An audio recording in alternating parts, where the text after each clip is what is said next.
warahmatullahi wabarakatuh. Kami dari kelompok 3, Studi Kelayakan Bisnis kelas B, ingin presentasikan studi kelayakan bisnis perusahaan di bidang telekomunikasi. Perusahaan yang kami pilih adalah PT Telekomunikasi Indonesia Tbk atau Telkom Indonesia. Perusahaan ini berawal pada tahun 1882, didirikan sebuah badan usaha swasta penyedia layanan pos dan telegraf. Dan pada tanggal 14 November 1995, dilakukan penawaran di Bursa Efek Indonesia dan juga di Bursa Efek New York dan juga di Bursa Efek London, yang berarti bentuknya sudah berubah menjadi PT Telekomunikasi Indonesia Tbk atau Telkom Indonesia yang dikenal sampai sekarang. Dalam video ini akan dijelaskan analisis yang dilakukan oleh kelompok kami terhadap PT Telekomunikasi Indonesia atau Telkom Indonesia berdasarkan aspek-aspek yang ada dalam mata kuliah studi kelayakan bisnis. Assalamualaikum warahmatullahi wabarakatuh. Perkenalkan, nama saya Anita Kintana Marembulan dari kelompok 3 Studi Kelayakan Bisnis Prodi Manajemen NIM 18081021167. Saya akan menjelaskan tentang tujuan aspek hukum. Di mana tujuan aspek hukum itu adalah untuk menganalisis legalitas usaha yang dijalankan, untuk menganalisis ketepatan badan hukum dengan ide bisnis yang akan dilaksanakan, untuk menganalisis ketentuan bisnis yang akan diusulkan dalam memenuhi persyaratan perizinan, dan yang terakhir, untuk menganalisis jaminan-jaminan yang bisa disediakan jika bisnis akan dibiayai dengan pinjaman. Pertama, penyelenggaraan jaringan telekomunikasi yang diatur dengan dasar hukum Undang-Undang Nomor 36 Tahun 1999 tentang telekomunikasi. Yang kedua, PP 52 Tahun 2000 tentang penyelenggaraan telekomunikasi. Yang ketiga, KM 21 Tahun 2001 tentang penyelenggaraan telekomunikasi. Yang kedua, pendaftaran sistem elektronik yang diatur dengan Undang-Undang Nomor 11 Tahun 2008 tentang informasi dan transaksi elektronik. Yang kedua, PP Nomor 82 Tahun 2012 tentang penyelenggaraan sistem dan transaksi elektronik. Yang terakhir, penetapan lembaga uji, di mana penetapan lembaga uji itu diatur oleh PP Kominfo Nomor 152 Tahun 2012 tentang petunjuk pelaksanaan pengakuan Balai Uji Dalam Negeri. Yang kedua, PP Kominfo Nomor 16 Tahun 2012 tentang petunjuk pelaksanaan pengakuan Balai Uji Negara Asing. Saya akan menjelaskan tentang tujuan aspek lingkungan, di mana tujuan aspek lingkungan itu adalah untuk menganalisis kondisi lingkungan operasional, lingkungan industri, dan lingkungan ekonomi. Yang kedua, untuk menganalisis dampak positif maupun dampak negatif bisnis terhadap lingkungan. Yang ketiga, untuk menganalisis usaha-usaha yang dapat dilakukan untuk meminimalkan dampak negatif bisnis tersebut terhadap lingkungan. PT Telkom ini sendiri mendukung program-program nasional yang terkait dengan pelestarian lingkungan hidup yang terangkum dalam program Telkom Go Green Action, meliputi upaya mitigasi karbon, konsep kantor tanpa kertas, gerakan bersepeda ke kantor, dan @Heart. Yang pertama, saya akan menjelaskan tentang upaya mitigasi karbon. Dengan kita mengimplementasikan peralatan dengan efisien tinggi dan teknologi baru yang lebih ramah lingkungan. Contohnya dengan penggunaan AC berteknologi inverter. Yang kedua, konsep kantor tanpa kertas. Dengan pemakaian kertas seminimum mungkin, kami telah mengurangi jumlah sampah kertas. Yang ketiga, gerakan bersepeda ke kantor dalam rangka hidup sehat dan sekaligus mengurangi polusi udara. Yang terakhir, Earth Hour. Di mana Earth Hour itu secara rutin PT Telkom ini berpartisipasi dalam kegiatan Earth Hour yang digalakkan oleh WWF, di mana bertujuan untuk melestarikan lingkungan dengan mengurangi konsumsi energi listrik. Saya akan jelaskan mengenai annual report PT Telkom Indonesia dari segi aspek sumber daya manusia serta aspek ekonomi dan sosial. Dari segi aspek sumber daya manusia sendiri, PT Telkom Indonesia telah merancang Human Capital Master Plan untuk mendukung bisnis melalui penerapan strategi pengembangan sumber daya manusia berbasis kompetensi yang diaplikasikan pada perencanaan tenaga kerja, dimulai dari proses recruitment. Di recruitment fresh graduation, menyaring potensi tenaga kerja di masa depan yang berkualitas serta berkompetensi untuk memenuhi persyaratan global. Yang kedua adalah seleksi. Melalui aplikasi Fast Track and Online Career, memudahkan manajemen dalam memilih kandidat yang paling tepat. Yang ketiga adalah pengembangan. Dalam pengembangan, PT Telkom sendiri memilih isu-isu bisnis terkini yang berdampak langsung pada potensi tenaga kerja. Yang keempat adalah kompensasi. Terdapat 3 kompensasi. Yang pertama adalah pay for person, yang kedua pay for position, dan yang terakhir adalah pay for performance. Dan yang keempat adalah pemeliharaan. Di pemeliharaan sendiri, PT Telkom Indonesia memberikan penghargaan untuk karyawan agar lebih semangat mengoptimalkan hasil kerjanya. Dan yang terakhir adalah pemutusan tenaga kerja.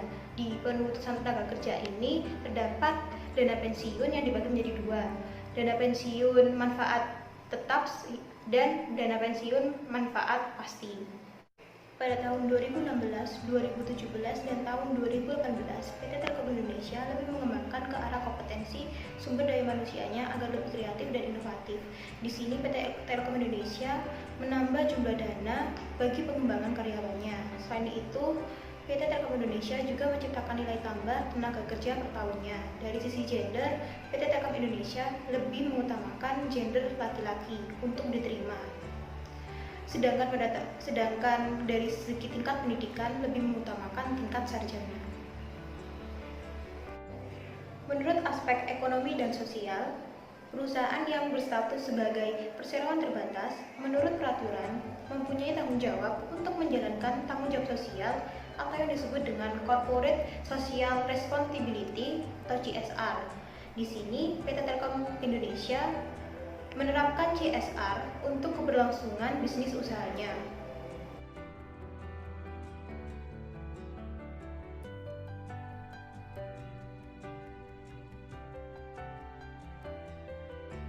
Rumah kreatif BUMN ini untuk meningkatkan kualitas UKM di Indonesia dari segi Center for Competence, Commerces, dan Center for Capital.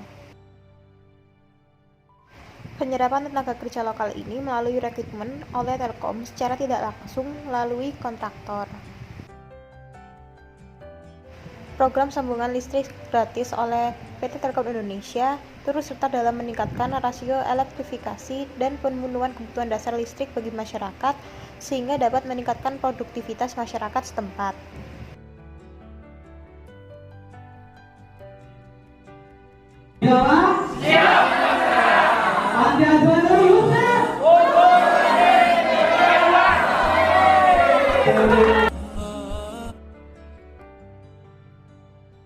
Telkom Group memiliki Employee Volunteer Program atau EVP sebagai wadah kegiatan sosial kemasyarakatan melalui penyediaan air bersih bagi masyarakat pedesaan yang terkena dampak musim kemarau.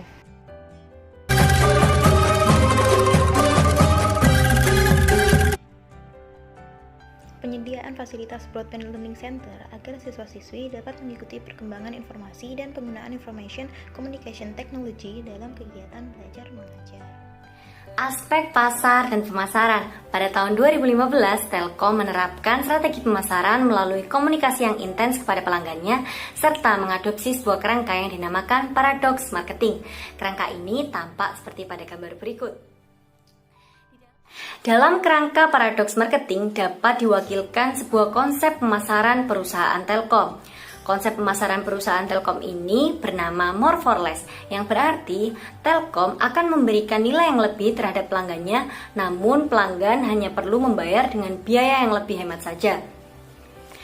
Pada tahun 2016, Telkom melakukan strategi pemasarannya dengan cara pengembangan produk serta jasanya melalui riset pasar, uji pasar, mengevaluasi pasar, dan lain sebagainya.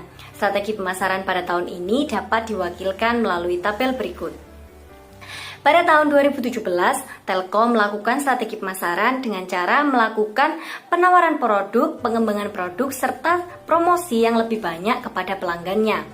Kemudian pada tahun 2018, Telkom menerapkan strategi pemasaran melalui berbagai jenis promosi, mengikuti event-event besar, lebih gencar lagi menawarkan produknya kepada konsumen, memperluas jaringan distribusinya di seluruh Indonesia maupun internasional. Berbagai macam perkembangan Telkom melalui segmen-segmen bisnisnya dapat tampak seperti pada grafik-grafik berikut ini. Nah, selanjutnya adalah aspek keuangan. Tujuan dari analisis aspek keuangan ini untuk mengetahui apakah layak atau tidak suatu perusahaan dalam menjalankan bisnis dari segi keuangannya. Dari analisis ini dapat dilihat dari perhitungan penilaian investasi yang meliputi ROA, PP, ARR, NPV, IRR, dan PI. Data yang didapat dari laporan keuangan pada tahun 2015 sampai tahun 2018. Nah, yang pertama, perhitungan ROA dan ROE. ROE ini didapat dari laba usaha dibagi ekuitas dikali 100%, dan ROA didapat dari laba usaha dibagi total aset dikali 100%.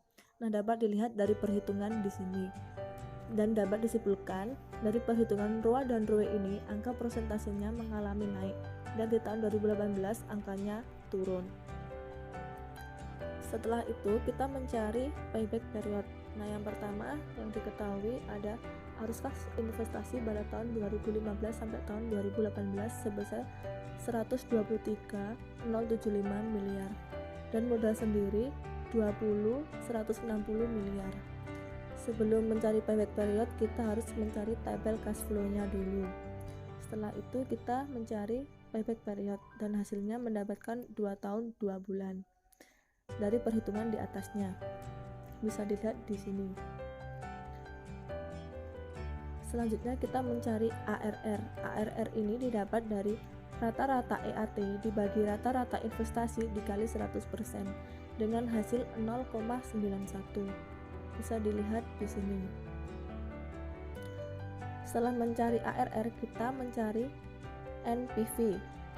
NPV ini didapat dari total PV kas bersih dikurangi PV investasi yang hasilnya 11.120 dan NPV dinyatakan positif. Selanjutnya kita mencari IRR. Sebelum mencari IRR, kita harus mencari kutub NPV positif dan negatifnya dengan cara melakukan tabel cash flow ini.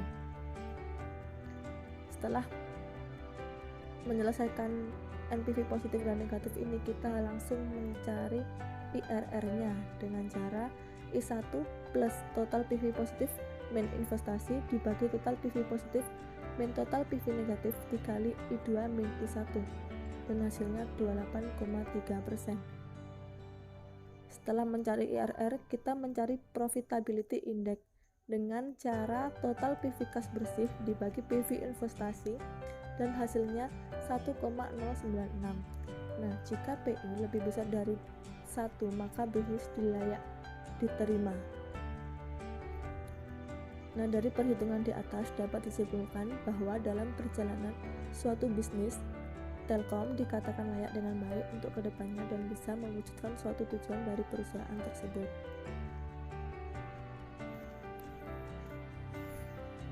Perhitungan di atas dapat disimpulkan bahwa dalam perjalanan suatu bisnis, Telkom dikatakan layak dengan baik untuk kedepannya dan bisa mewujudkan suatu tujuan dari perusahaan tersebut. Aspek teknis. Di dalam aspek ini, perusahaan Telkom membaginya berdasarkan 2 hal. Yang pertama, berdasarkan infrastruktur, kemudian yang kedua, berdasarkan investasi barang modal.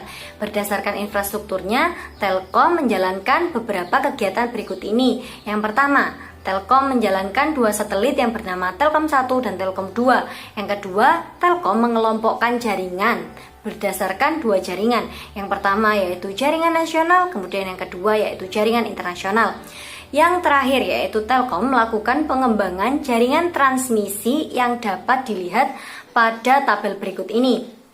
Pengembangan jaringan transmisi pada tabel berikut yaitu pengembangan jaringan yang berada kisaran tahun 2013 sampai 2015.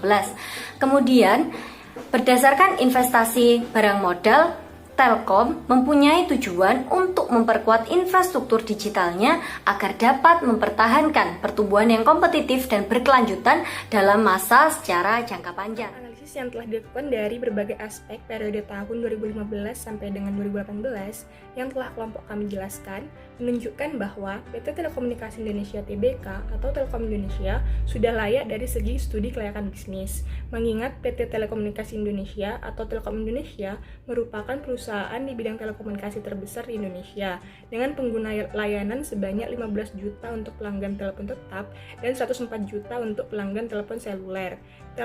Telkom merupakan salah satu BUMN yang 52,9% sahamnya saat ini dimiliki oleh pemerintah Indonesia dan 47,91% dimiliki oleh publik sahamnya. Telkom juga menjadi pemegang saham mayoritas di 13 anak perusahaan seperti PT Telekomunikasi Seluler atau Telkomsel, Telkom Akses, Telkom Metra, dan PT Pitch Indonesia.